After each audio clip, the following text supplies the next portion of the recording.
just do a solo, because he's that good.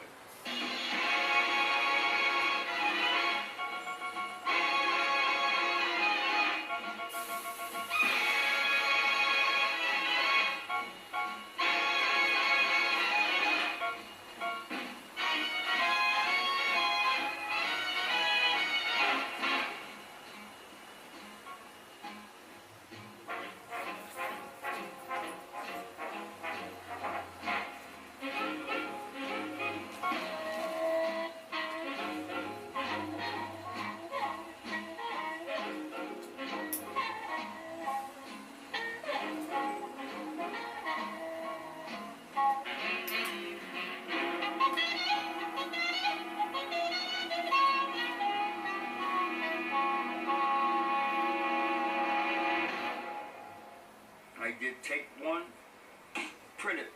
See what happened September the 4th, 1976, that created the most talk in the world of television. I have a friend who loves what you do every year. This is quite a story that almost nobody knows. It was 1976, and the phone rang as Frank Sinatra. He said, if I was to bring Dean on the show, how do you think he'd react? And I said, I think he would react marvelously. And they hadn't really reconciled yet. And he says, I've arranged it. He wants to do the show. We didn't tell anybody because we knew if it leaked out, I would be a dead man. I said he'd come up in a limo with 7 or 8 people, and Dean would be one of them with a raincoat, a hat, and glasses. I said, when Frank comes out, make sure all the stations down the line record his appearance. Get all the PR people you can in the audience. It's going to be a big story. They said, what is it? I can't tell you, but just trust me. He was thrown out of the car. We would meet for the first time in 20 years, only because of the stupidity of when people get highly emotional. And we both felt badly about that. And I'm looking and I went, oh my gosh, that's Dad walking out, because I could tell his walk. And then when I saw his face and I saw Jerry's face and they hugged. That scream that came out of that audience of 750 people. I mean, it sounded like 750,000 people. It was just amazing. People love to know that love prevails. So how you been? They went their separate ways, and they didn't see one another, and then they got back, and when they kissed and hugged that last moment, it was worth all of it. Seen each other for 20 years. Well, you know, there was all those rumors about our breaking up, and then when I started the show and you weren't here, I believed it. Everybody was just dumbfounded. There wasn't a dry eye in the house. So you working?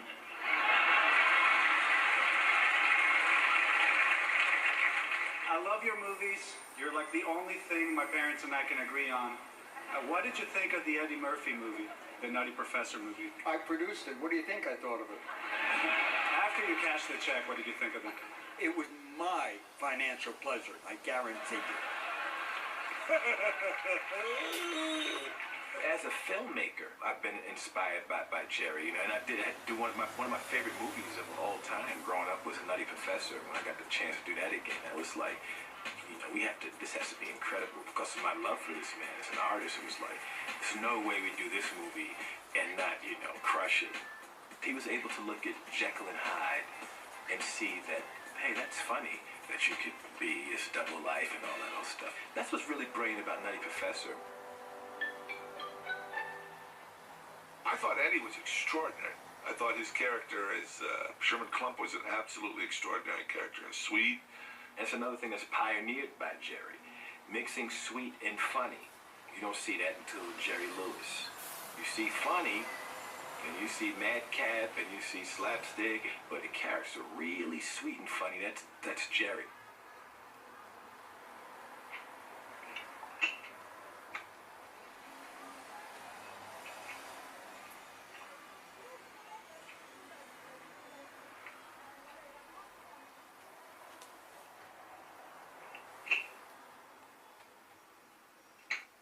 You can't can't do comedy unless you know drama. I mean, comedy is the satire of reality. And you can't be funny unless you know what the reality is. You master that very early.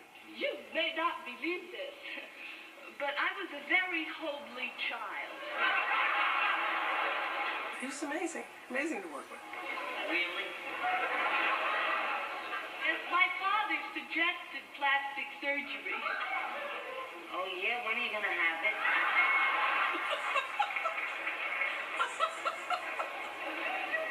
I had it already. They did a very unusual job. A lot of clowns can do straight stuff. I loved him in King of Comedy.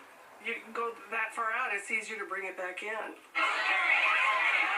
I am fortunate I crossed over as strongly as you can in King of Comedy. If you are equipped to do physical, wild craziness, as I have and do, I love you. with it comes an authoritative figure that comes from down deep that can now play it as dramatically as you please. Pressure of the ratings. Same guests, same questions. Just not enjoying it anymore. I got more critical acclaim from that film than I did it for any of the work that I did in my whole life. Critics acclaiming, oh, he was this, and I'm thinking to myself, you schmuck, do you realize I showed up and I just read the words and went home? I mean, I didn't have to do anything. I had to be me. Maybe the best performance he gave was King of Comedy. You know, as a serious actor. And that was harnessing him in a different way. There was another side of Jerry. He was great in it, and he embraced who he was. And he you know, it wasn't the Jerry that we knew. He was a different guy. You listen to my stuff for 15 minutes, that's all. Is that asking too much? Yes, it is. I have a life, okay? Well, I have a life too. That's not my responsibility. Well, it is when you tell me to call you and then you don't. I told you to call to get rid of you. In the Scorsese film, he's more of a leading man than he ever was in any film, and he was older. This is a leading man? Well, actually, I just mixing these so that we could try using it on the skin. You wonder what kind of career would Lewis have had if he decided he wanted to play really kind of straightforward, good-looking leading man. Lewis could have done that. You're very wise. Now, if you'll just hold it a second, I'll thrill you some more. He came up with the character of Buddy Love. He wanted to take the worst qualities of the worst people he had ever met and make them into this very unsympathetic character. You rude, discourteous, egomaniac.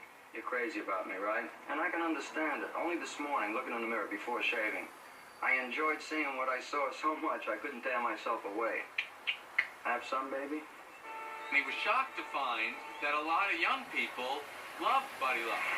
Thank you, kiddies. You're all very, very nice little boys and girls. Jerry is incapable of not putting love into everything he does. Buddy Love, as mean as he tried to play him, that's good for you. Buddy Love is lovable, as much as he wanted him not to be. If you didn't know it was Jerry Lewis and you just met both of those guys, you wouldn't know that it was the same person. So it's amazing how he created those two completely distinct characters. I don't want to be something that I'm not. I didn't like being someone else. He's just a guy who truly understands the material, and he can just go to the depth that he needs to go to make it really, you know, touching and emotional. You might as well like yourself. Just think about all the time you're going to have to spend with you. He probably could have made a lot of films that he didn't make. He's that talented. In 1995, when he did Damn Yankees, was just about the most exciting thing I can ever remember my dad doing in his career. I was there for opening night on Broadway, and I was in a number of cities with him around the country. It's such a great experience for him. People would say to me, your dad is 70 years old and he's doing 8 shows a week. My God, I said, are you kidding? He would pay to get 8 standing ovations a week. with the collaboration of people on stage, it becomes a family. And that's his ideal situation. That's perpetual motion for him. It'll keep him going, with fuel forever and ever and ever. I saw him in Damn Yankees. The Devil has a big song called Those Are the Good Old Days. But when Jerry does it, it becomes 25 minutes long. Suddenly he's doing this cane thing. It has nothing to do with Damn Yankees.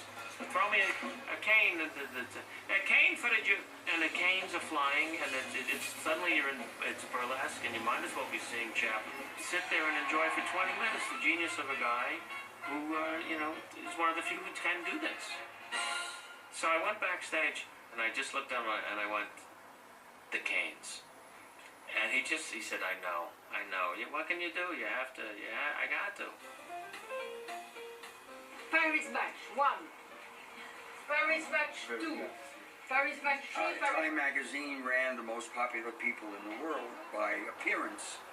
And 1 was the president, 2 was Muhammad Ali. Where do you want me? Let's go. 3 was Mao Zedong, and 4 was the Pope and Jerry Lewis, who tied. The year after that, I made 4 by myself. It was very nice. This wouldn't get printed right here. You gotta go here. Yeah, that's perfect. If you act like vodka, like that. And like that here. Grab that. How's that? Oh, Renee.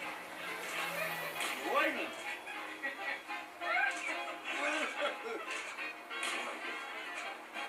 Are you finished? I'm through. I'm coming in on. Add a little bit more. We lost the translation now.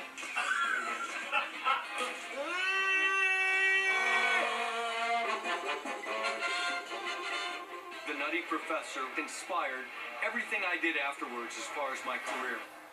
The Nutty Professor is his baby. Jerry is actually going to be directing it on Broadway. He said, I want you to play that character. Marvin Hamlish and Rupert Holmes have written 12 numbers already. I'm going to be the Jewish George Abbott. He directed his last show when he was 99. It's very interesting because of all of the work and all of the silliness that made children laugh, that come to me now and say, I've grown up with you. What they're saying is, I'm not coming to you as the adult to proclaim this. I come to you as the child that recognizes the child that did it. There's something that came through about him that made America and the world fall in love with him. And it's just that he has this incredible childlike brilliance. I let you talk me into this ridiculous chair because I felt sorry for you. Look, I don't need this. Oh, you missed. You missed. You missed now, Bert. You missed. People want to make contact with someone that advanced their childhood through humor, and it's a very special thing. It gives me the kind of energy to come forward and do more. Generation after generation is rediscovering him. When they see him, they become the 10-year-old that they were the first time they saw him. Most of my audience was 6 and 8 and 11 when I exploded on the scene. And now they got children who have children who want to see Jerry. As far as like his fan base, that required the children to be renewed and get involved in Jerry Lewis movies, and that happened for a long, long, long time. Worldwide, children, no matter what language they spoke, they got him. You try to find comedians who can, score in Iceland and then do a nightclub date in Brooklyn. Not happening, man. They don't even have to know what he's saying. It's in his face, it's in his body, it's in everything that he's just funny. What's cool to me is I was getting ready to go to bed and my daughter says, you want to watch a movie, Daddy? I guess I could watch something. Oh, what do you want to watch? She says, can we watch a Jerry movie?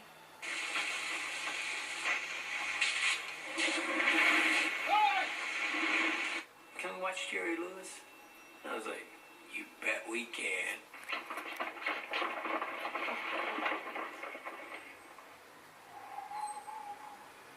not one film that Jerry Lewis has a grandkid can I watch. You can watch all of his stuff just like you watched it then, and it's funny just like it was back then.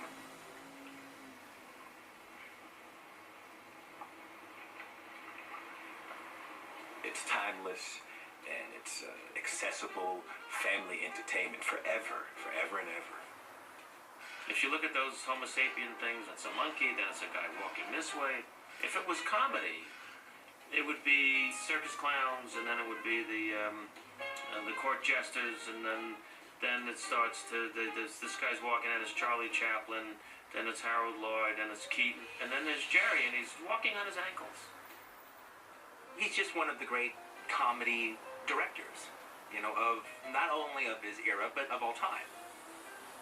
You could see his influence on a couple of different generations of people. And not just as a comic, then as a filmmaker, you see his influence.